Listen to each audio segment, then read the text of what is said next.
Chapter 6. My mother was sitting in the living room with Officer Ramirez when I walked in. I wasn't in the mood to see either one of them. "Where were you?" Mom asked me as soon as I walked in. She got up and stood in front of me. "You stink. What were you doing?" Her questions came as fast as punches. I knew what she said was true. I smelled like beer and smoke. "Nowhere, Mom." "Don't tell me nowhere. I got a message from your school today. They said you were absent."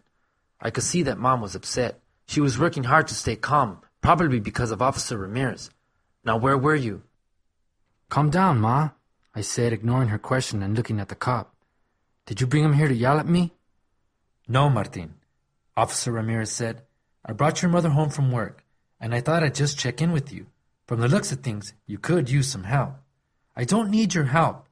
All his help ever brought was bad news. "We don't know who the killer was. Maybe you should move to a new neighborhood, go to a new school." "Martin, I'm going to ask you this one more time. Where were you today?" The room got quiet, and I looked at them both. Even Officer Ramirez looked serious. "I went to visit Güero, Mom," I admitted. "After that I went to see Frankie. I'll go to school tomorrow," I said before turning to my room. No one said anything when I shut my bedroom door. Thursday, I made it to English class on time. I'm not saying I did it for my mom or Mr. Mitchell or anyone. I just did it. Don't ask me why. Mr. Mitchell was standing by the door ready to close it as soon as the bell rang. "We missed you yesterday, Martin. Everything all right?" he asked. "Yeah, why? You see something wrong?" I said. He looked almost hurt, but I didn't care. He was just too nosy. "Let's reschedule that detention for this afternoon," he replied as I quickly passed him. Vicky was at her seat when I went to my desk, but was fishing something out of her backpack when I passed her. "You coming to the big game Saturday, Mr. Mitchell?" Steve asked as he walked in. "Actually, I'll be here, Steve. I'm handling Saturday detentions.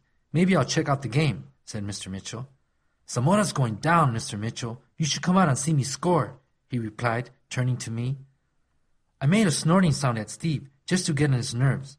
I never cared about Zamora's football team, although I have to admit it would be nice to see Zamora win.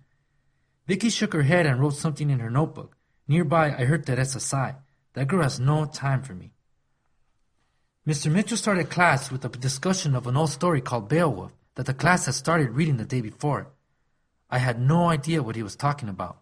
Something about a monster in the woods that had all these people scared until someone was brave enough to stop it. I never heard of the story, but it kind of sounded like my neighborhood. Always something lurking around, taking out kids. Toward the end of class, Mitchell brought the discussion back to heroes. "For the last 10 minutes of class, I want you to team up with a partner or two and look at the paragraphs you wrote for homework. Follow the steps we discussed yesterday to give helpful suggestions to your partner. Final drafts are due tomorrow." All around me, students moaned, and I leaned back in my chair. I hate when teachers make you share your work. It's like having people spy on you when you're in the shower.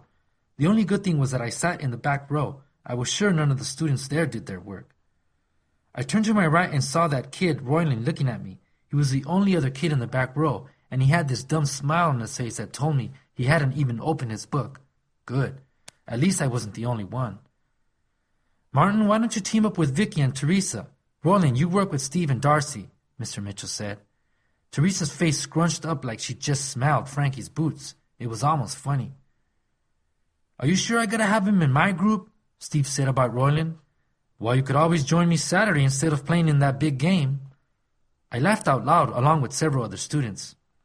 "Morris, if your head gets any bigger, it ain't gonna fit in your helmet," Royland cut back. "Gentlemen, enough. You're on the same team. Figure out how to work together. That's more important than football or English," Mr. Mitchell said. I had to give the teacher some credit. His comments shut them up. I got out of my desk and sat next to Vicky. She was jotting something into one of those planner notebooks. None of my friends would ever buy such a thing. Her handwriting was so tiny I couldn't read it, but I could see that it was perfectly straight and even, unlike mine. "I can't read that chicken scratch," my English teacher said last year. "I got a C- in the class and didn't worry about it, as long as I passed." Vicky seemed the opposite of the girls who I hung out with back home. Her face was so intense. It was like she had 10 things racing through her mind, all of them related to school. Luisa, the last girl I dated, would have laughed at someone like Vicky. Even if Luisa had 10 things in her head, school would be number 11. I'm not dogging her, though, because I was no better. Teresa slid her desk toward us. It made a loud groaning sound as she nudged it forward a few inches at a time. As she approached, she looked at me like I was a dentist who was about to pull out her tooth. I leaned back and waited. "Let me just say that what I wrote was bad," Vicky said, grabbing another notebook and flipping to the pages she wanted to show us. "You always say that, Vic, but you know it's not true," Teresa said. "I don't think I did the assignment right, and I didn't get to finish," I said. The idea of showing them what I wrote about Güero bothered me. Teresa stared at Vicky as if I wasn't there. "See, I told you he was stupid," her look said. "Let's just exchange and do what Mr. Mitchell said. Just helpful suggestions." "Whatever," Teresa said. We switched notebooks. Teresa got mine, Vicky got Teresa's, and I got Vicky's. When she handed it to me, she smiled. Her long hair was pulled back, and she looked so nice I got a little nervous. Don't laugh at me. It's true. Her paragraph was about her grandmother who came from Mexico without an education. When she arrived in the U.S., she couldn't even read, but she managed to go to night school, graduate from college, and become a teacher. In the 2-page paper, Vicky said her grandmother inspired her to work hard and value education. Now she's hoping to be a teacher too.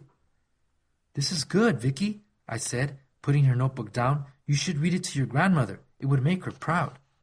"I can't," she said with a look I won't forget. "She died 2 years ago." I felt like kicking myself. It wasn't the first time I said something stupid, but it felt like it. "I'm sorry," I said, trying to think of the right words to say. My tongue was suddenly a tangled knot. "It's okay, Martin," she said, turning to Teresa and offering her a few writing suggestions. My turn was next, and Teresa began by shaking her head and frowning. "I don't think what you wrote is what Mr. Mitchell wanted. It's not long enough either," she said. "But I guess it's okay." Teresa spoke the last word as if it was especially difficult. "Thanks, Teresa," I said, wanting to tell her off, but Vicky was there. Instead, I gave her a big fake smile. "That's really helpful." "Okay, let's switch again," Vicky instructed. This time I got Teresa's paper, and Vicky got mine. My stomach was flipping while Vicky was reading my short paragraph about Güero. I was afraid she'd think I was dumb or something, but what could I do? I wasn't a writer. After several long seconds, she brushed her hair back and looked at me. "I don't know what to say," she said. Teresa yawned. "I know, I didn't do the assignment right." "No, Martin, what you wrote is so deep. But I don't understand. You need to finish it. You need to explain what happened to your brother." "Someone shot and killed him. I spoke the words in the same way I would tell you my favorite color, the day I was born, the name of Frankie's sister. Sitting in front of Teresa and Vicky with the whole class nearby, I wasn't going to lose it." "I'm so sorry," she said. "It's okay, Vicky," I told her. Yet I could feel the movement inside, like the little earthquakes we get around here from time to time. Not enough to hurt anyone, just enough to let you know something is happening. She looked at me with those brown eyes, and I could see sadness in them for me. I felt naked like a newborn baby. It might sound silly to say that when you have a pretty girl in front of you, but it wasn't like she was seeing my body without clothes on. It was like she was looking at my insides, like I had no skin. I almost freaked. "Your paper was great, Vicky," Teresa said, shattering the moment instantly. I was glad she did. "I wouldn't change a thing." "Yours was nice too, Teresa. Really nice," I said, giving her exactly what she gave to me. Truth is, I didn't read a word of Teresa's paper. It could have been about the planet Mars for all I cared. My mind was on Vicky. It took me all day to calm down from English class. I couldn't shake the feeling Vicky gave me. I wanted to talk to her, but I had no idea what I would say. I used to think I was pretty smooth around girls, but not with her. In gym class, Mr. Dooling continued his unit on basketball, and again I found myself on the court. This time I had to play a little bit. "Come on, Luna, get in the game," Mr. Dooling yelled when he spotted me on the sidelines. Next thing I knew, I was on the court dribbling the ball. As soon as I got near our opponent's basket, I passed the ball to one of my teammates who dribbled 3 steps, drawing the defenders away from me. Then he passed it right back. "Shoot it!" he yelled. I was about as far from the basket as the foul line, but I was off to the side. It looked to be a pretty easy jump shot, even for me. I planted my feet, raised the ball, brought up my arms, and went to shoot. Just as I was about to let the ball go, I saw a blur through the corner of my eye. A split second later, Wind rushed by me the way it does when a car passes you on the street. The ball, which had been on the tips of my fingers, was knocked loose from my hands. "Rejected!" someone cheered. "What happened?" I said, turning around. Behind me, I could see someone zigzagging down the court with the ball. He stopped briefly at midcourt to dribble behind his back and through his legs, just to show off. The guy was fast, and he was bigger than most of the kids in the gym. I knew right away who blocked my shot. It was Steve Morris. "Morris, give back that ball and get off the court until it's your turn to play," Mr. Dooling yelled. "He smoked you, man," said a voice on the other side of me. I looked to see Clarence standing there. That stupid smile was on his face. Many people in the gym who knew Steve were laughing. Other kids, including Eric, were watching me. Many had that hungry look people get when there's gonna be a fight, but none of them knew me, so they didn't know how I'd react. If Frankie was there, he could have told them what was gonna happen. You probably already know by now. I started walking down the other end of the court towards Steve. He was still showboating. "Don't do it, Martin," said Eric from behind me. There was no stopping me. I had to do something. I just didn't know exactly what. "Morris, give that ball back," Mr. Dooling said. It sounded to me like he was begging. "Just one shot, Mr. Dooling," answered Steve. "Slam it, Steve," Clarence chanted. "Dunk it." I can't stand that kid. Steve glanced up at the basket and began to dribble toward it slowly, setting his steps right so he could dunk it. I couldn't let that happen, not on me. I picked up my pace toward Steve. His back was still to me while he worked to set up his shot. I knew he had no clue where I was. Suddenly he started jogging to the basket. If I was going to stop him, I'd have to move quick. I broke into a full sprint.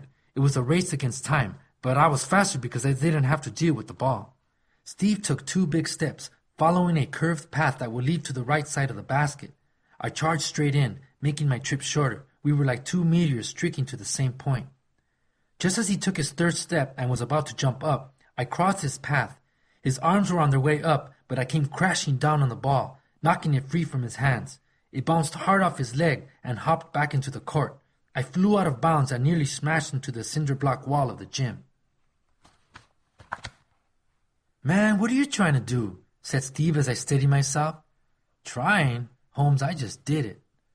I raised my hands over my head and looked back at my class. Instantly, the whole place erupted into hoots. It seemed like everyone, even the other gym teachers, stopped to see what was happening.